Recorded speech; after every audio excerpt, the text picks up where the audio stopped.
comment vous vivez vos relations? Comment vous vivez vos relations? Et quand je parle de relations, je parle de toutes les relations, hein, que ce soit un entretien d'embauche, que ce soit des collègues, des copains, les amis, la famille, l'amour, toutes les relations. Comment vous les vivez? Est-ce que vous vivez des frustrations? Est-ce qu'il y a des parties de vous-même qui sont nourries ou pas nourries? Est-ce que vous avez l'impression que vous pouvez être vous-même? Est-ce que vous avez l'impression que vous pouvez vous exprimer? Est-ce qu'il y a des choses auxquelles vous renoncez parce que vous pensez que ce n'est juste pas possible de les vivre dans vos propres relations? Donc c'est de ça que j'aimerais parler aujourd'hui. Et donc ça amène à une notion qui est: est-ce qu'on veut plaire ou est-ce qu'on veut créer la rencontre? Et juste cet état d'esprit, ce changement d'état d'esprit, pour moi, il est primordial, il est essentiel, parce que si vous vous mettez dans l'état d'esprit de plaire, vous n'allez pas faire les mêmes choix du tout que si vous vous mettez dans l'état d'esprit de créer la rencontre. Alors finalement, plaire, bon, ça n'a pas que des inconvénients, hein. Quand on cherche à plaire, on peut chercher à être attentif parce qu'on veut plaire. On veut prendre soin parce qu'on veut plaire. Il peut y avoir des bons côtés. Après, il y a des côtés un peu plus gênants ou un peu plus compliqués. On peut vouloir plaire en se cachant, en masquant qui l'on est. On peut vouloir aussi exagérer, voire mentir. Après, on peut vouloir plaire avec des choses encore un peu plus sombres. On peut débiner les autres parce qu'on veut faire partie d'un groupe, parce qu'on veut se conformer à ce que les gens font ou ne font pas. Donc on va par exemple se conformer à des effets de groupe. Et pendant ce temps-là, on va pas être soi-même, on va juste agir selon d'autres. Et alors après on pourrait dire oui, mais on s'en fout. Admettons, pourquoi pas, hein, admettons, on se dit on s'en fout. Mais est-ce que c'est vraiment, même si vous n'avez aucun problème avec toute la liste que je viens de faire, est-ce que vraiment on s'y retrouve là-dedans? C'est ça, où est le problème? Alors déjà, le premier problème, c'est que la plupart du temps, en fait, c'est faux. C'est-à-dire, c'est ressenti comme faux, parce que il faut se dire quelque chose, hein, dans les millions d'années qu'il y a eu, il y a toujours eu des menteurs. Et forcément, si l'humanité n'est pas capable de détecter les menteurs, elle devient trop fragile. Donc nous, humains, on a développé une capacité très très très fine à savoir ce qui est très juste et ce qui est un peu faux ou très faux. Et oui, sinon on se ferait toujours arnaquer en permanence, hein. Donc forcément, on a appris en tant qu'humain à détecter. Et moi, j'ai remarqué avec le théâtre, avec ma pratique du théâtre, que plus particulièrement, on arrive à faire la différence entre, c'est inconscient, hein, entre ce qui est très très très juste et ce qui est crédible, mais en fait, en vrai, au fond de nous, on n'y croit pas complètement. Voilà, ça c'est quelque chose que j'ai pu faire travailler en théâtre. Par exemple, le réflexe pour les gens quand ils font du théâtre, ça va être par exemple de jouer des scènes où ils se mettent très vite un peu en colère, dans une colère un peu légère, à la fois forte, mais très très décomplexée et légère. Et en fait, oui, les gens peuvent y croire, hein, si vous faites une scène comme ça, les gens peuvent y croire, mais en fait, la plupart du temps, dans des contextes sociaux, comme les contextes professionnels, mis à part des pétages de plomb, c'est rare que les gens crient, par exemple, en vrai. Et si vous voulez faire une scène très juste, souvent vous allez avoir des effets plus forts avec des petits comportements plus subtils, et vous allez avoir des fois beaucoup plus d'immersion du public. Voilà, parce que les gens sont capables de faire ces différences-là. Consciemment, ils vont pas vous dire que la première scène est fausse, ils vont pas être capables de le dire, mais au fond d'eux, ils vont pas réagir du tout pareil. D'un côté, vont trouver ça limite rigolo, une personne qui s'énerve, ah là mais t'arrives toujours en retard, il y en a marre, blablabla, avec une colère que... Alors que quand les gens crient, par exemple, au travail, souvent c'est qu'ils pètent un câble. Donc du coup il va y avoir des choses beaucoup plus intenses, beaucoup plus... voilà. Bref, sans rentrer dans des détails sur le théâtre, les gens sont capables de savoir ce genre de choses. Donc il y a vraiment le côté faux et qui fait que la rencontre ne se fait pas. Alors après, il y a effectivement, on pourrait me dire, oui, mais en développant une super expertise, oui, des gens ils font ça. Des gens ils font ça. Ils deviennent des super experts du jeu d'acteur, de la capacité à plaire. Donc ouais, ils arrivent à plaire, parce que c'est comme des très bons acteurs, comme au cinéma, on arrive en incarnant, en contrôlant énormément de paramètres sur son corps, sur sa voix, sur ce qu'on choisit de dire ou pas de dire, on va réussir à plaire. Mais la question, dans ce cas-là, c'est plus les autres. La question, c'est soi. La question, c'est soi, c'est-à-dire... non, c'est bien, et je pense qu'une personne même qui fait ça peut très bien tomber dans une forme d'addiction. C'est-à-dire que, bah ouais, en fait, à chaque fois que elle voit qu'elle plaît, bah en fait, du coup, bah elle a envie de continuer à plaire à d'autres personnes. Et le problème avec ce type de truc, c'est que, avec ce type de fonctionnement, c'est que justement, on tombe sur de l'addiction et donc quelque chose qui ne peut que demander plus pour que ce soit satisfaisant. Donc en vrai, c'est pas nourrissant. C'est-à-dire qu'au bout du compte, je pense que c'est typiquement le genre de personne, en faisant ça, va arriver à un moment donné, il va y avoir une crise. Parce que, bon, bah, c'est très bien, j'ai passé 1 an à essayer de plaire aux gens en étant un expert pour ça. Vous passez 2 ans, vous passez 3 ans, puis après vous passez 10 ans, ou la 10e année. Ouais, c'est bien beau, bah, en fait, il y a une personne de plus. Quand c'était la 3e, c'était bien, quand c'était la 10e, c'était super. Mais quand c'est la 100e, la 200e, la 1000e personne, en fait, quelle motivation on va trouver à ça? C'est-à-dire que on néglige toutes sortes de nourriture émotionnelle, besoins émotionnels profonds, juste pour avoir une forme de tableau de chasse où on sait que on plaît à plein de gens, quoi. D'ailleurs, vous avez jamais vu des gens comme ça là qui sont complètement dépressifs, qui sont des gens, enfin des acteurs par exemple, qui sont des gens qui sont admirés, idolâtrés, de ce que vous voulez, mais en fait au fond d'eux, ils vont hyper mal. Et pourquoi ils vont hyper mal? Parce qu'ils créent pas la rencontre, parce qu'il n'y a pas la rencontre. C'est-à-dire que être admiré, être aimé par tout le monde, ça, en fait, on s'en fout. Si vous rencontrez pas, si vous-même vous y retrouvez pas dans la relation. Alors voilà, si vous avez quelqu'un qui a une très faible estime d'elle-même, peut vouloir faire ça, par exemple, et compenser toutes sortes de besoins en essayant juste de plaire, en se disant je me sens moins merdique dans ma vie quand je plais, je me sens moins nul, je me sens moins bidon, j'ai l'impression d'être quelqu'un, j'ai l'impression d'exister. Et donc qu'est-ce qu'on va faire? Ben voilà, on va rentrer dans ce jeu-là. Et moi je voudrais montrer que ben, voilà, c'est une fausse piste et c'est vraiment pas une bonne idée. Moi, je pense que c'est vraiment pas une bonne idée et qu'on a beaucoup plus intérêt et que ça peut avoir beaucoup plus d'avantages de créer la rencontre. Et donc, c'est ce qu'on va aborder maintenant. Et par contre, je vous préviens, créer la rencontre, ça a aussi des inconvénients. Ah oui, parce que sinon, ça serait trop facile. Sinon, on le ferait déjà. Enfin, sinon, tout le monde le ferait déjà. J'aurais pas besoin de faire un podcast. C'est-à-dire, si ça avait juste tous les avantages, personne se poserait la question. Et si on se la pose, la question, c'est bien qu'à un moment donné, il y a des choses qui sont difficiles.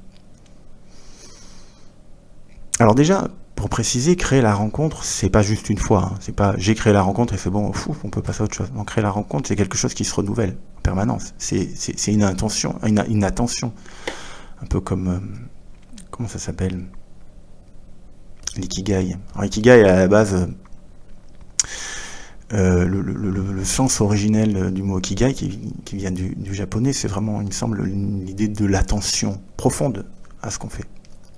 Il y a aussi une notion d'accomplissement, il y a toutes sortes de notions, mais il y a quand même une notion d'attention forte. Et pour créer la rencontre, il y a effectivement une notion de... Ça rejoint presque la pleine conscience, c'est-à-dire être dans l'instant avec l'autre. Ça peut pas c'est comme vous me dites, c'est pas j'en chie un max pendant 2 mois, puis ensuite c'est bon, je me repose sur mes lauriers. On ne peut pas faire ça. Créer la rencontre, c'est à chaque instant qu'on crée la rencontre. Et donc, on va venir un peu à un problème avec créer la rencontre, c'est qu'on n'a pas été éduqué pour. C'est-à-dire que tous les éléments d'éducation qu'on nous a donnés ne permettent pas facilement de créer la rencontre. Toutes nos normes sociales, tout ce que les compétences sociales qu'on nous a apportées, en fait, ne facilitent pas la rencontre. Par exemple, de petit, on va pas vous demander de connaître vos émotions. On va beaucoup plus tabler sur le déni des émotions. En disant, si un enfant pleure, on va essayer tout de suite qu'il pleure pas. Faire en sorte qu'il pleure pas, voire en lui dire, mais arrête d'être triste. Et donc, du coup, ça crée une situation où on ne se connaît pas. Alors qu'en fait, c'est essentiel. En fait, si vous voulez pouvoir créer la rencontre, le premier point, c'est se connaître. C'est difficile de créer la rencontre, mais avec qui ? Je veux dire, deux personnes veulent se rencontrer, mais ils rencontrent qui ? C'est-à-dire, vous ne connaissez pas vous-même, et l'autre ne se connaît pas lui-même, qui rencontre qui ? Pour créer la rencontre, ça me paraît essentiel de se connaître. Et c'est très compliqué, puisque si on passe notre temps à vouloir plaire, justement, on finit par être toujours jouer un rôle, et finalement, à force de jouer des rôles, à la fin, au bout du compte, nous, on est qui ? Alors je pose vraiment la question, j'insiste, parce que on est qui là-dedans ? C'est super important de savoir qui on est. Et donc plus on va jouer des rôles, et plus on va essayer de plaire, comme j'en parlais, moins on va se connaître aussi, justement, puisqu'en fait on n'est jamais en position de savoir, ok, mais moi je suis où là-dedans ? Et l'autre, est-ce que je l'écoute ? Et là on va rentrer aussi dans cette problématique, est-ce que j'écoute profondément ce que peut être ou vivre l'autre ?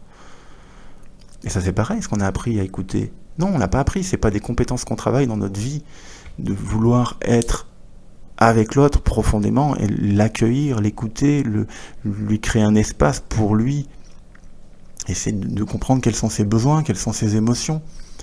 Et ça, c'est pareil, on n'apprend pas.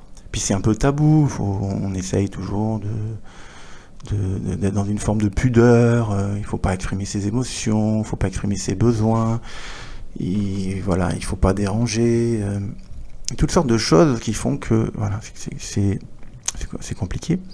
Et le dernier point, ça va être l'idée de ne pas chercher le contrôle. Si vous voulez créer la rencontre, si vous voulez influencer l'autre et chercher à la contrôler, alors il y a plein de manières de contrôler les gens. C'est pas forcément qu'en leur criant dessus. Ça peut être, on peut chercher à contrôler les gens, vraiment de mille manières. Ça peut être des manipulations douces aussi. Mais ça peut être aussi, ça peut être le bâton, ça peut être la carotte. Et il y a plein de manières de vouloir chercher le contrôle. Et donc on en vient à cette notion clé et qui est primordiale pour moi, qui est l'accueil. C'est-à-dire que pour créer la rencontre, finalement, il y a cette idée de pouvoir s'accueillir entièrement. Et ça, c'est pas facile. C'est pas facile parce que vous allez vous confronter simplement à la réalité en fait. Et la réalité, elle est pas là pour nous faciliter la vie en fait. Elle est pas là pour nous rendre bien, beau, génial, parce que justement, plaire, ça c'est bien plaire parce que c'est du cinéma, donc on fait ce qu'on veut. On peut être qui on veut, on peut inventer notre vie, on peut s'inventer une deuxième vie, on peut faire ce qu'on veut. Mais quand on veut être vrai, là, forcément, s'il y a plus de mensonges. La réalité plaît pas tout le temps. Elle n'est pas tout le temps plaisante. Et des moments, on s'expose à des difficultés. Et ça pose aussi cette question, justement, de savoir être l'autre dans la difficulté. C'est-à-dire que, forcément, ça aussi, c'est une norme sociale. Une norme sociale qui dit qu'il faut toujours être content, de bonne humeur, il faut toujours partager des choses positives.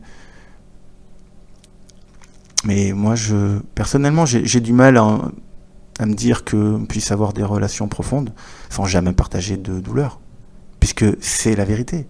Quelqu'un qui passe 90% de son temps malheureux et que en lui-même, mais qu'à l'extérieur il paraît heureux et tout va bien et moi c'est génial la vie et tout, forcément en fait 90% de sa vie elle est pas à la poubelle, mais elle peut pas s'exprimer avec les gens. Donc en fait pouvoir être à l'aise avec ça aussi c'est du travail. Et donc au fond du fond, c'est difficile de créer la rencontre sans développement personnel, pour dire comme ça, c'est-à-dire sans travail, un réel travail sur soi. Alors on peut faciliter la rencontre sans avoir, bien entendu, fait tout ce travail. Et puis il y a des gens qui peuvent avoir aussi des facilités. Enfin, je dis pas que vous pourrez créer la rencontre dans 10 ans après avoir beaucoup travaillé. Non, c'est pas du tout mon propos. Bien sûr que c'est possible déjà au moins de faciliter la rencontre avant ça. Mais malgré tout, ouais, c'est pas forcément facile.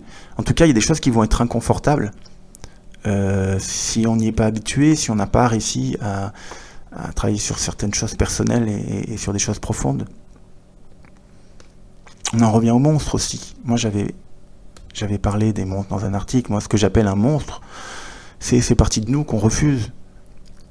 Et plus vous avez des parties cachées, des monstres un peu dans les tiroirs et les coins et les recoins de vous-même, des choses qui sont cachées, et plus vous pouvez pas exister en entier, puisque en fait il y a plein de choses de vous que vous connaissez pas, que vous voulez pas connaître, ou alors vous les connaissez mais vous en avez honte et donc vous les laissez pas exister. Et non seulement vous les laissez pas exister, mais vous pouvez pas les laisser exister avec d'autres, ou alors vous les laissez exister mais tout seul dans la solitude.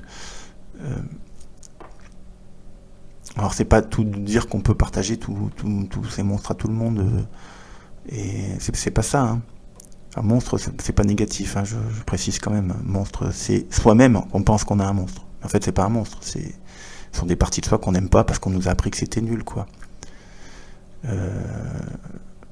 Voilà, prenez quelqu'un qui est né, par exemple une fille, elle est née, tout va bien dans sa vie, tout ça, et puis en fait elle s'aperçoit qu'elle est attirée par les filles, et puis voilà, dans sa vie elle va grandir, puis elle va s'apercevoir qu'en fait c'est pas bien.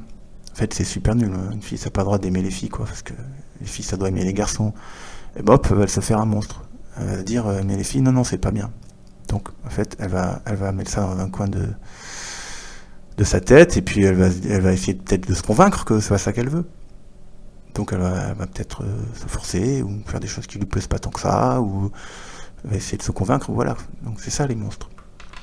Bref, j'avais envie un petit peu de parler aujourd'hui, donc je fais un podcast un peu plus long que d'autres. Donc voilà, je pense que voilà, la question c'est de vivre. Vivre, c'est est-ce qu'on a envie de plaire, ou est-ce qu'on a envie de vivre finalement? Est-ce qu'on a envie d'aller plus profondément dans la satisfaction de ses besoins? Et moi je pense qu'en créant la rencontre, et encore une fois, la rencontre, on peut la faciliter, on peut la créer dans tous les contextes de sa vie. Je parle pas que de relations profondes, je parle de réussir à être plus vrai dans tous les contextes de sa vie, que ça peut être vraiment même un entretien d'embauche, parce que on va me dire mais non, c'est pas possible, on peut pas être vrai dans un entretien d'embauche. Après, c'est toujours pareil.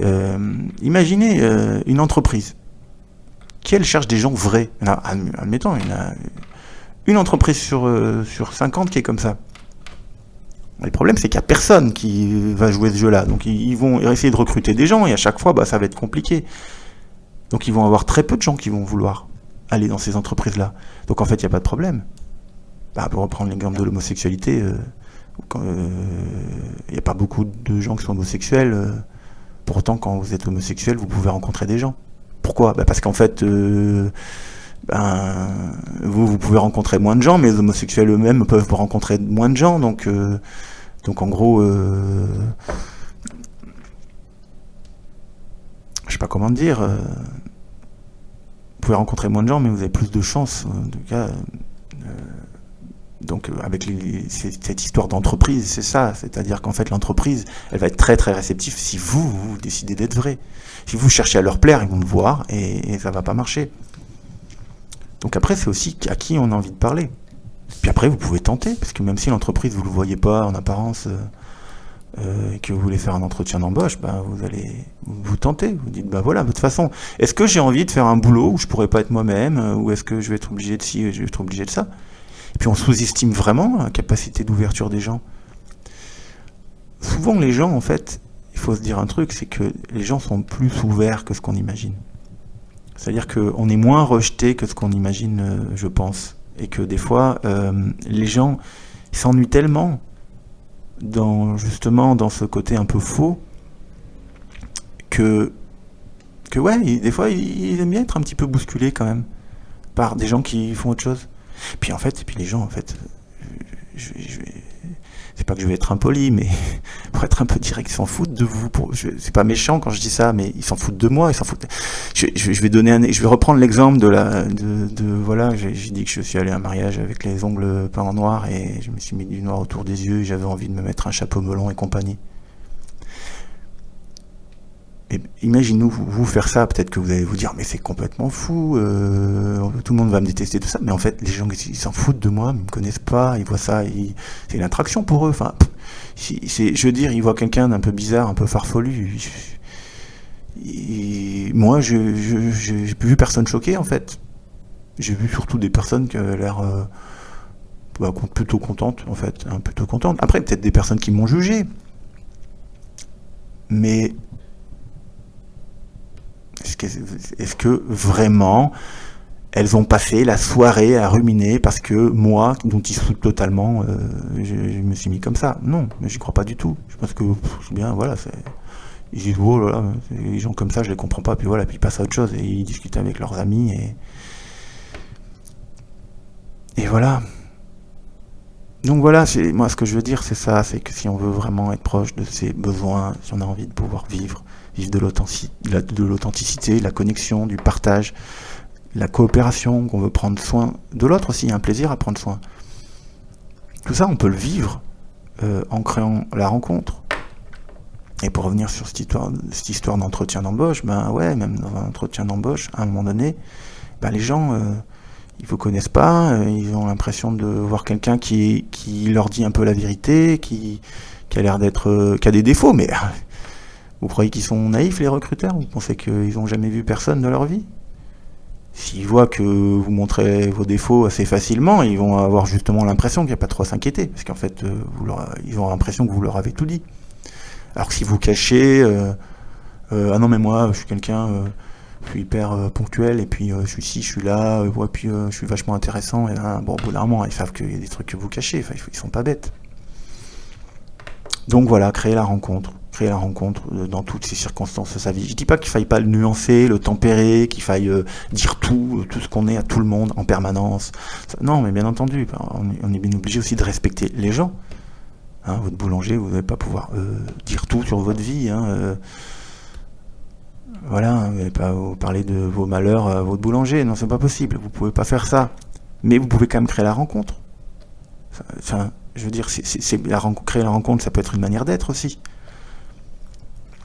Vous pouvez des fois avoir des échanges un peu plus vivants, des fois, même avec votre boulanger, du simple fait de vous être un petit peu, d'avoir changé d'attitude à son égard. Et les gens, bah ouais, je pense qu'ils peuvent apprécier ça, ils peuvent apprécier à un moment donné avoir quelqu'un qui les aide un peu à sortir un peu de leur masque, parce que les gens ils fatiguent aussi derrière ça. Bien entendu qu'ils fatiguent, tout le monde fatigue, tout le monde porte un masque, alors forcément au bout d'un moment ça fatigue. Donc quand il y a quelqu'un avec qui ils ont l'impression que c'est un peu plus facile de se détendre, ben hop, ils prennent. Donc c'est ça, créer la rencontre, ça, je pense que ça peut créer plein de belles choses. Et je dis pas du tout que moi je suis un expert de ça, pas du tout, je suis en recherche, moi aussi, j'essaie de voir comment je peux moi-même créer la rencontre et comment je peux essayer d'être moi-même dans le monde. Et c'est quelque chose, c'est un long parcours, c'est quelque chose d'extrêmement difficile.